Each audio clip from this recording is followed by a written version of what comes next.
So నమస్తే, welcome to mirror TV special focus. మరి ఇప్పుడు మనం మాట్లాడుకోబోయేటువంటి విషయం ఏదన్నా ఉందంటే హైడ్రా.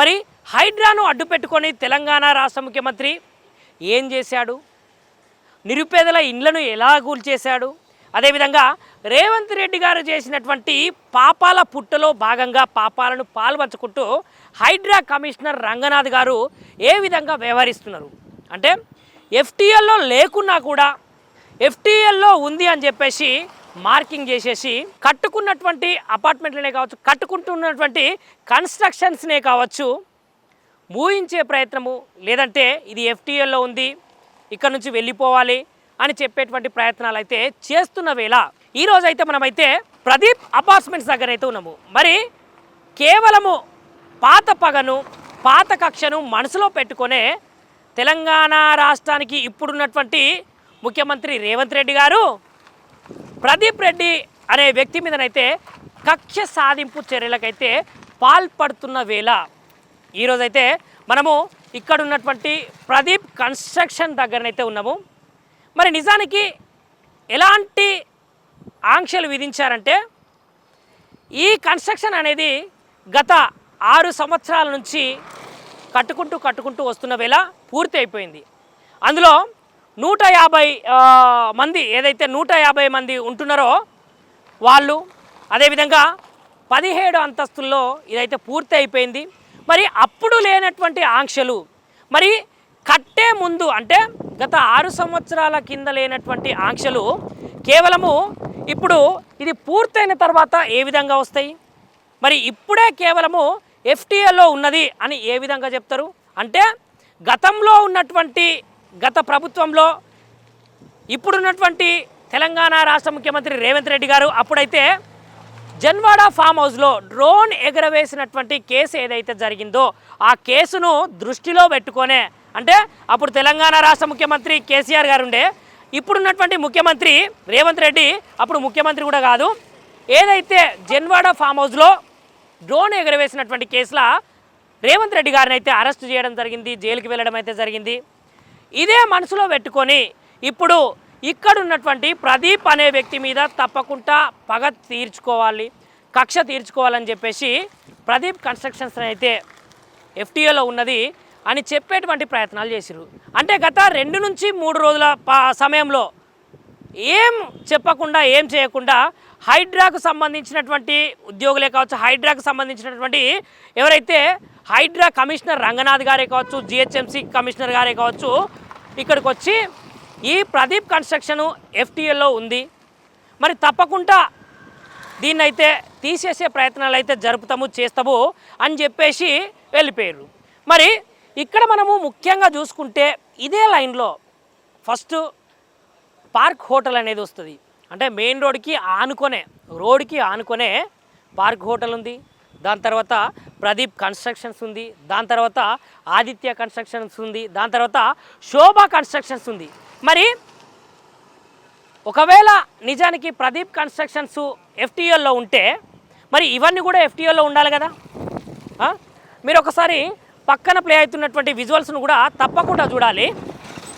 మరి ఇవేమో ఎఫ్టీఎల్లో లేవు, వీటికేమో ఎఫ్టీఎల్ పరిధిలోకి ఇవి రావు, కేవలము ప్రదీప్ కన్స్ట్రక్షన్స్ ఒకటే ఎఫ్టీఎల్ పరిధిలోకి ఏ విధంగా వస్తుంది. ఇంకొక విషయం మనం చూసుకుంటే 100 సంవత్సరాల క్రితము నవాబులు కట్టించినటువంటి ఏదైతే నెక్లెస్ రోడ్డు పరిధిలో ఉన్నటువంటి నెక్లెస్ రోడ్ దగ్గర రైల్వే స్టేషన్ ఉంటుంది మనకు. ఆ రైల్వే ట్రాక్ను కూడా 100 సంవత్సరాల క్రితము నిర్మించిర్రు నవాబులు. దాని తర్వాత ఈ రైల్వే స్టేషన్కు ఆనుకొనే సుమారుగా 200 ఇల్లులు, సుమారుగా 200 ఇల్లులు కానీ లేదంటే 200 అపార్ట్మెంట్లు బిల్డింగ్లు ఉన్నాయి. మరి వాటికి ఎలాంటి ఆంక్షలు విధిస్తారు, వాటికి ఎలాంటి ఆంక్షలు ఉన్నాయి? దాని తర్వాత ఇదే ప్రదీప్ కన్స్ట్రక్షన్స్కు సంబంధించినటువంటి దీని పక్కనే ఆనుకొని బిఎస్ మక్తా అనేటువంటి ఒక నిరుపేదల బస్తీ ఉంటుంది. మరి ఈ బస్తీ కూడా ఎఫ్టీఎల్ పరిధిలోనే ఉన్నదా?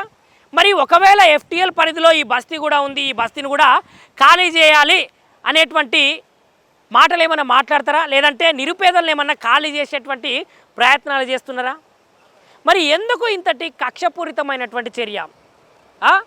ఆ రోజు గత 9.5-10 సంవత్సరాల కాలంలో రియల్ ఎస్టేట్ ఏ విధంగా అభివృద్ధి పదంలో నడిచింది, ఈరోజు తెలంగాణ రాష్ట్రంలో ఉన్నటువంటి రియల్ ఎస్టేట్ పరిస్థితి ఏ విధంగా ఉంది, కాంట్రాక్టర్లు ఏ విధంగా ఉన్నారు, కేవలము హైడ్రాను ఒక దందాలాగా మార్చుకొని ఇలాంటి విషయాలే కావచ్చు, ఇలాంటి పనులే కావచ్చు, ఇన్ని ఆకృత్యాలు అయితే చేస్తుంది తెలంగాణ రాష్ట్రంలో ఉన్నటువంటి కాంగ్రెస్ ప్రభుత్వము, అదేవిధంగా నాయకులు.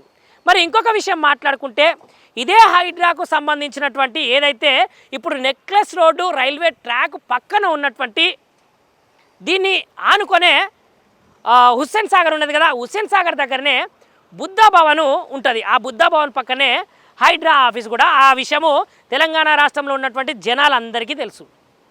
మరి ఒకవేళ వాళ్ళ ఆఫీస్ ఏదైతే ఉన్నదో అక్కడ ఉన్నటువంటి బుద్ధ భవన్ కూడా మరి ఎఫ్టీఎల్ పరిధిలో ఉన్నట్లే కదా. మరి బుద్ధ భవన్ ఏమైనా తీసేసే ప్రయత్నాలా? లేదంటే ఇక్కడ ఉన్నటువంటి మనం చూసుకుంటే ఇంతకుముందు ఇదే ప్రదీప్ కన్స్ట్రక్షన్ పక్కకు మైనారిటీ సోదరులు దైవాలయం లాగా పూజించేటువంటి ఒక ఏదైతే నమాజ్ చేసుకుంటారో అక్కడ ఉన్నటువంటి దర్గా ఉంది. మరి దర్గాని ఏమన్నా తీసేసే ప్రయత్నాలు ఏమన్నా చేస్తున్నారా?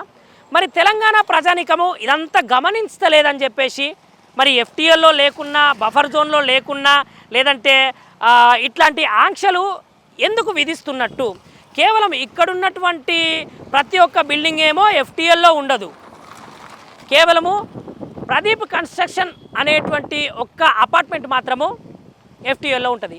మరి మీరు తీసేసేటువంటి ప్రయత్నాలు చేస్తున్నారు. మరి ఇది పూర్తి అయిపోయింది, గృహ ప్రవేశాలు కూడా చేసారు. సుమారుగా 150 కుటుంబాలు అయితే ఇక్కడ ఉన్నటువంటి ఆ గృహ ప్రవేశాలు, అపార్ట్మెంట్ కొనడము, దాంట్లో నివసించడము, ఇవన్నీ చేస్తున్నారు.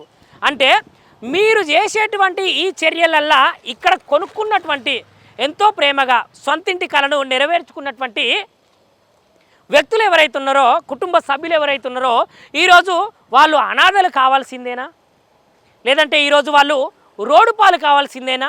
రోడ్డున పడాల్సిందేనా? ఇప్పుడు కాంగ్రెస్ పార్టీ గురించి, అదేవిధంగా కాంగ్రెస్ పార్టీ మంత్రుల గురించి నేను ఒక విషయం చెప్పాలి. పొంగులేటి గారి యొక్క నివాసము ఏదైతే ఉన్నదో, పొంగులేటి శ్రీనివాస్ రెడ్డి గారి యొక్క ఇల్లు కూడా బఫర్ జోన్లోనే ఉన్నది కదా. మరి ఆయన ఇల్లు కూడా తీసేయాలి కదా. ఏదైతే తెలంగాణ రాష్ట్ర ముఖ్యమంత్రి రేవంత్ రెడ్డి గారి అన్నగారైనటువంటి తిరుపతి రెడ్డి గారిది ఎఫ్టీఓలోనే ఉన్నది కదా, అదే బఫర్ జోన్లోనే ఉన్నది కదా. మరి దాన్ని తీసేసే ప్రయత్నాలు ఎందుకు చేయలేదు ఈ తెలంగాణ రాష్ట్ర ప్రభుత్వము అని తప్పకుండా తెలంగాణ ప్రజానీకం అయితే అడుగుతున్నది. మరి ఉన్నవారికి ఒక విధంగా, లేని వారికి ఒక విధంగా న్యాయం చేయడమేనా ఈ కాంగ్రెస్ పార్టీ యొక్క నేపథ్యం కావచ్చు, లేదంటే కాంగ్రెస్ పార్టీ యొక్క ఉద్దేశమా? మరి ఈరోజు తెలంగాణ ప్రజానీకం మొత్తము అర్థం చేసుకుంటుంది. మరి ఈరోజు తెలంగాణ ప్రజానీకానికి మొత్తము అర్థమవుతుంది. మరి తెలంగాణ రాష్ట్ర ప్రభుత్వం హైడ్రా పేరు మీద ఏం చేస్తున్నది? పేదల ఇల్లు కూలుస్తున్నదా, సంపన్నుల ఇల్లు కూలుస్తున్నదా అనే విషయాలైతే తప్పకుండా అర్థమైతే చేసుకుంటున్నది. తప్పకుండా తెలంగాణ ప్రజానీకం అయితే దీనికి ఇదంతా చూస్తున్నారు.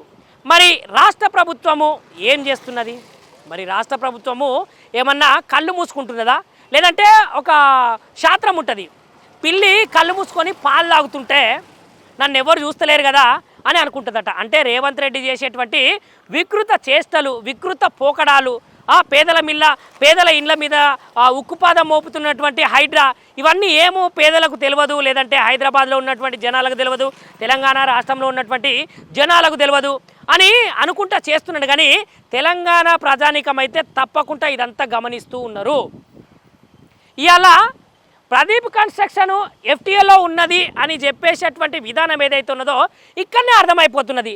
కుట్రపూరితమైనటువంటి చర్యలకు లేదంటే కమిషన్ల కోసం బెదిరింపుల కోసము హైడ్రాను ఉపయోగిస్తున్నాడు తెలంగాణ రాష్ట్ర ముఖ్యమంత్రి.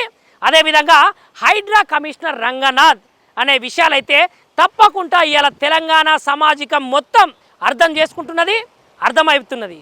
మరి ఇంకెన్ని రోజులు ఈ నియంత పాలన, ఇంకెన్ని రోజులు ఈ కాంగ్రెస్ పార్టీ ఈ విధంగా చేస్తుంది? భూ కబ్జాలు మీవే, భూ దందాలు మీవే, ఇసుక మాఫియాలు మీవే. మరి తెలంగాణ రాష్ట్ర ప్రభుత్వంలో ఉన్నటువంటి ఈ ప్రభుత్వమే కావచ్చు లేదంటే రేవంత్ రెడ్డి కావచ్చు ఎన్ని అక్రమాలకు పాల్పడతారు ఇంకా?